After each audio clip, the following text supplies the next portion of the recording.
ल हजुरहरूलाई स्वागत छ मेरो युट्युब च्यानलमा है। सुरुमै हिलाको बाटो देखाउनु पर्यो, के गर्नु हजुर, बर्खाको टाइम छ, त्यो भए यस्तै छ। हेर्नुहोस् हरियाली यस्तो दामी सिन छ। यो चाहिँ सग्रामको सिन हो, म चाहिँ भोरै जाँदै गर्दाको सिन हो। हेर्नुहोस् दायाँ बायाँ, यो चाहिँ अटोको लिक, तिनवटा लिक हुन्छ। म चाहिँ सेन्टरको लिकमा हिँडिरहेछु 17-18को स्पिडमा। मकैको बारी दायाँ बायाँ है, यो चाहिँ बाटो चाहिँ मकै बारीको बिच बाटो छ है। फेरि बाइक चाहिँ मकै बारीमा चलाउन पाइन्न है भनेर भन्नु होला। यो चाहिँ बाटो त्यही बाटो छ, सो द्याट म त्यही बाटो गइरहेको छु। म चाहिँ भाउजूलाई छोड्न जानु लागेको। पछाडि चाहिँ मेरो भाउजू बस्नु भएको छ।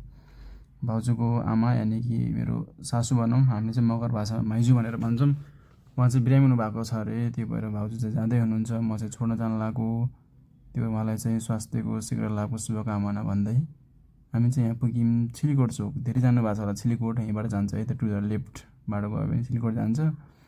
बाटोमा चाहिँ पानी परिरहेको हुनाले एकदमै पोखरी परिरहेको छ कि। अब यहीँसम्म कच्ची रोड छ, अब चाहिँ पिच हुँदैछ माथितिर पनि। अनि हामी चाहिँ आयौँ पिच रोडमा फाइनल्ली है। अनि अगाडिको चाहिँ हो यो सुन्दर बजार। हामी चाहिँ अब सुन्दर बजारमा इन्ट्री गरिसक्यौँ। बजार चाहिँ सुन्दरै छ है, त्यति नराम्रो बजार छैन। यहाँ चाहिँ भन्ने कुराहरू जोस् एभाइलेबल हुन्छ, घरमा चाहिने सामग्रीहरू यताउति। अनि स्कुल पनि छ। यो चाहिँ बच्चामा मैले पनि पढेको स्कुल हो। यहाँ चाहिँ माध्यमिक स्कुल हो जहाँ 10सम्म पढाइ हुन्छ भने। यो चाहिँ पिच रोड भयो, यो चाहिँ अहिले पहिले नै भएको। अनि यहाँबाट राइटतिर गयो भने चाहिँ के हुन्छ भनेपछि एउटा यो जनयुद्धमा एउटा क्याम्प छ है माथि चाहिँ, विच इज कल माओवादी क्याम्प। अहिले चाहिँ के एउटा सङ्ग्रहालय भनेर घोषणा गरिएको छ। अनि यो चाहिँ कहाँ हो भने सग्राम खोला हो। यहाँ चाहिँ पुल छैन है, बर्खाको बेलामा भलायो भने चाहिँ अलिकति गाह्रो साह्रो परेको हुन्छ। यहाँ चाहिँ गाडी धुँदै हुनुहुँदो रहेछ, बोइलर बोकेको गाडी। बाटोमा सिनहरू चाहिँ बहुत राम्रो छ है। बाटोमा बर छन्, ट्याक्क हेर्न सक्नुहुन्छ। अनि यहाँ पनि बर छ बाटोमा, ट्याक्क टु वे छ जाँदाखेरि यताबाट आउँदाखेरि उताबाट। यसलाई चाहिँ सातकुले भनिन्छ बिस्टापट्टि। यहाँबाट लेफ्ट गयो भने चाहिँ उता बाहिर लोड हुँदै घुरा आइपुगिन्छ भने यहाँबाट चाहिँ कहाँ जान्छ भन्दाखेरि दुधराज। म चाहिँ दुधराजको नजिक आइपुगेँ। उता टिप्पर आइरहेको थियो, मैले पनि साइड मागेँ, उहाँले पनि दिन त भएको थियो, तर यहाँ साँगुरो भएको थियो, मैले चाहिँ सट्ट लगेँ है। अनि हामी चाहिँ यहाँबाट जानु पर्ने हुन्छ लेफ्ट। यो चाहिँ हो दुधराजको बजार सग्राम जाँदै गर्दाखेरिको। अनि म चाहिँ माथिबाट आइरहेको छु। बर पनि छैन अहिले चाहिँ है। विकास हुँदाखेरि विनाश हुन्छ भने यही नै हो। बर पनि कट डाउन भइसकेको छ। बाटोहरू हिलो छ। म चाहिँ पुगेँ पत्रे फाल्ने खोला भन्नेमा। यहाँ चाहिँ पुल छ अहिले, पहिला चाहिँ पुल थिएन, धेरै नै दुःख भोगिन्थ्यो। अनि हामी चाहिँ यस्तो हिलो छ बाटोमा के कुरा गर्नु, घद्र्याङ न गुद्रुङ कच्ची रोड। आजभोलि घोडा तुलसीपुर हिँड्ने मान्छेहरूलाई त सबलाई कन्ठै होला होइन, त्यो बाटो पनि को हिँड्छ यस्तो खतम बाटो भन्ने। मलाई त्यस्तै हुन्छ, तर के गर्ने, घर जानै पर्यो, काममा आउनै पर्यो। अनि बाध्यता छ हिँड्नको लागि। त्यसपछि अगाडि चाहिँ यस्तो हिलो छ होइन। यो हिलोमा त असार 15 यहीँ मनाउनु जस्तो छ कि, हिलोमा ट्याक्कमा गुज्रुक होइन। उताबाट बाइक चाहिँ यहाँ चाहिँ लिकै नदिन मन लाग्ने कि, उसले पनि त्यस्तै भएको थियो होला नि त। यही लिक्ने कम्फर्ट भएको थियो होला। गाडीहरू चाहिँ हिला छ्याप्नेदेखि लिएर यताउति भइराखेको हुन्छ। त्यसमा माइन्ड पनि गर्नु भएन। भन्दैमा फेरि स्पिड चाहिँ नजानु होला, अर्को बाइकलाई चाहिँ हार्म नगर्नु होला, किनकि सबैलाई सेफ भएर जानु परेको हुन्छ। अनि मलाई चाहिँ यत्तिकैमा एउटा बाइक ओभरटेक गर्न आउनुहुन्छ, पुरो खुइँ स्पिडमा है। यु क्यान जस्ट सी गइहाल्नु कस्तो स्पिड, कस्तो हतार परेको हो। म चाहिँ भाउसँग धेरै कुदाउन सकेन। भाउसँग भए पनि अथवा एक्लै भए पनि यस्तो बाटोमा चाहिँ म खासै कुदाउन्न। फेरि अन द रोड एकदमै राम्रो रोड आयो भने फेरि म कति भाग्छु भन्ने कुरा मलाई मात्रै थाहा छ भन्ने चाहिँ छ। अनि यहाँबाट चाहिँ म निस्किएपछि हामी चाहिँ अब अगाडि यो डाँडालाई के भन्छ भने बुगल डाँडा है के भनेर भन्ने गरिन्छ। तपाईँहरूले के भन्नुहुन्छ थाहा भएन। अनि यहाँ पनि हिलो छ कि, गजराक्न गुज्रुक होइन। म कहाँ हिँडिरहेको छु कि, यो घोडा तुलसीपुर मेन रोड हो त भन्ने छ, तर के छैन, बन्दैछ फोलेन। 4-5 वर्षमा त अब फोलेन बन्छ होला बाटो अवश्य पनि। अनि त्यति बेला देख्न सक्नुहुन्छ मेरो भिडियो हेर्नु होला, हे पहिला त यस्तो थियो भनेर। खुट्टा हेर्दै थिएँ मैले चाहिँ, माटो भयो भनेर भाउजूको पनि लागिरहेको थियो। अनि माटो लाग्यो भाउ भन्दै हुनुहुन्थ्यो भाउजूले। के गर्नु त भाउजू लागिहाल्छ भन्ने कुरा कहानी भइरहेको थियो भाउजूसँग।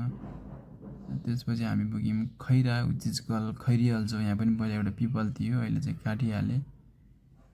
काट्न पनि पऱ्यो, के गर्ने, राम्रो गराउनु पऱ्यो। बाटोहरू फोलेन हुँदाखेरि बाटोले डिस्टर्ब गर्ने भयो। कसलाई याद चाहिँ अगाडि पनि एउटा पिपल थियो। धेरै बाटोमा पिपलहरू बरहरू चाहिँ गइसकेका छन् है। हिलो चाहिँ यस्तो चाहिँ ख्यापुल्टे होइन। अलिकति स्पिडमा काम गरेको भयो भने अब अहिलेको बर्खामा त्यस्तो पानी परेको छैन र हो, नत्र भने एकदमै शास्ति भोग्नु परिरहेको छ। म चाहिँ बोल्नुपर्ने हो 8 मिनट 8.5 मिनट, यहाँ भर्खर 5 मिनट भएको छ। गाह्रो छ बोल्दा बोल्दै भोइस ओभर गर्नको लागि। म ट्राई गरिरहेको छु, I am trying my best.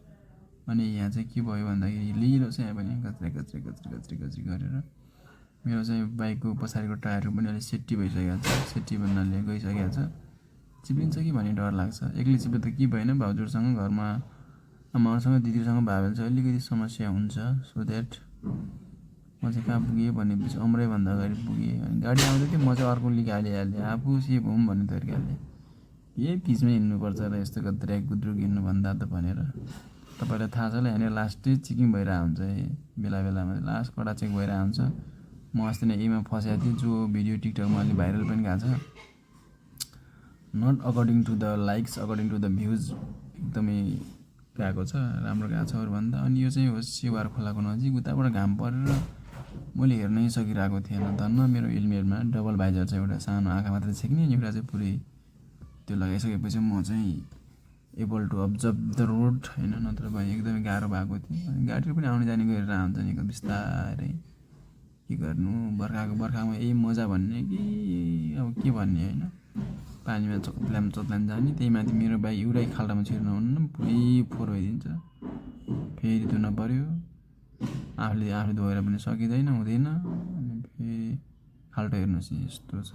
अनि यस्तो खाल्टोमा कति खाल्टा हुन्छ थाहै हुन्न नि त कति बेला त। अनि घुसलुकै बाइक छिर्यो भने त सकियो होइन र।